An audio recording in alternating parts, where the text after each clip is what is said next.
So we've come to the end of the prequel of Genesis, chapters 1 through 11, because these are the chapters that deal with how messed up the earth got and what God did to fix it. And what we saw was that it just kept getting worse.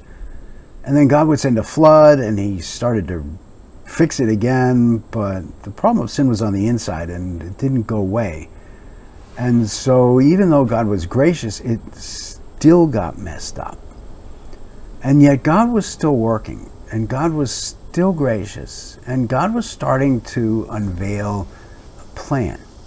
And God was about to start to pick a people. And from this people, he would go ahead and start to unveil a plan that would lead ultimately to Jesus, the Messiah, who would save the people, but he would also save all of creation. So at the end of chapter 11, we see what the genealogy that leads up to the coming of the first Hebrew, who would lead then to the children of Israel, which ultimately would give birth to Jesus, the Messiah. So beginning in verse 10, from the line of Shem come the Semites, which is ultimately the Hebrews or the Jews. These are the generations of Shem. When Shem was 100 years old, he began to father. And then we see the typical genealogy that results afterwards, and he had sons, he had daughters, but notice they start to live less amount of years, fewer years. And he had all of these kids, if you scroll through the text, and it's when you get down to verse 24 that we see Nahor lived 29 years, he fathered Terah. Nahor lived, after he fathered Terah, 119 years. He had other sons and daughters. Terah lived 70 years. He fathered Abram, Nahor, and Haran. Now that is going to start the story that is going to run through the rest of Scripture.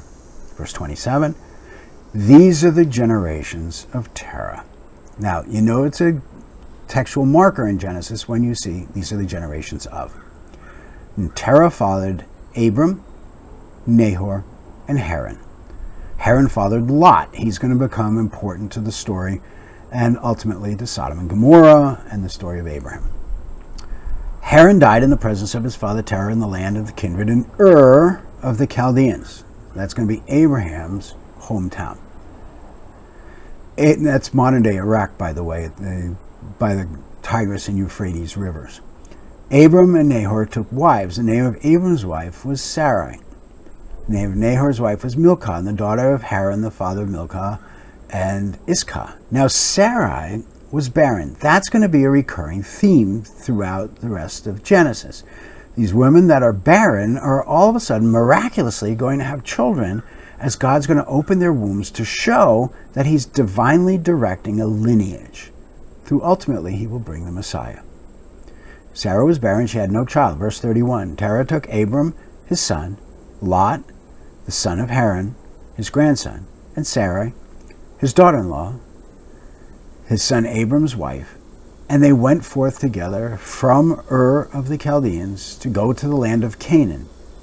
But when they came to Haran, so they're going to cross the top of the Fertile Crescent, they settled there. They're not yet in what would be the Promised Land. The days of Terah were 205 years, and Terah died in Haran. Now that is formally the end of the prequel. But I want to give you just a couple more verses so that you go on to the next chapters. Because the next part of Scripture opens with a crescendo and a bang, because Abraham is introduced. First his name is Abram, but it's changed.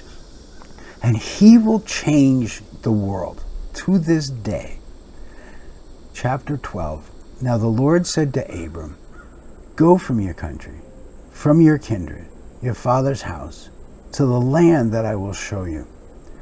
I will make of you a great nation. I will bless you, make your name great, so you will be a blessing. I will bless those who bless you, and him who dishonors you, I will curse. In you all the families of the earth will be blessed. And with those words, Abram packs up his wife, his family, and he heads off on the adventure of a lifetime for a piece of property that he never winds up owning in this lifetime. He winds up trusting God in miraculous ways and becomes the father of everybody who has faith to this very day. He's the father of all who have faith. And so in this prequel, we have seen that God made everything, and he made it good. But it got messed up pretty bad. But in God's mercy, he said, look, I'm not going to destroy this place again. He's got a different plan. And the different plan would be not just to fix the creation, but to rescue his children. That would ultimately come through a people, through Abram, through Israel, ultimately through Jesus. If you don't understand the first 11 chapters of Genesis, you'll never understand the Bible.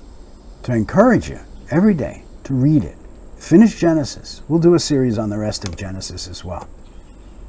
You understand Genesis, and you will understand the rest of the Bible. Thank you for spending this time with us.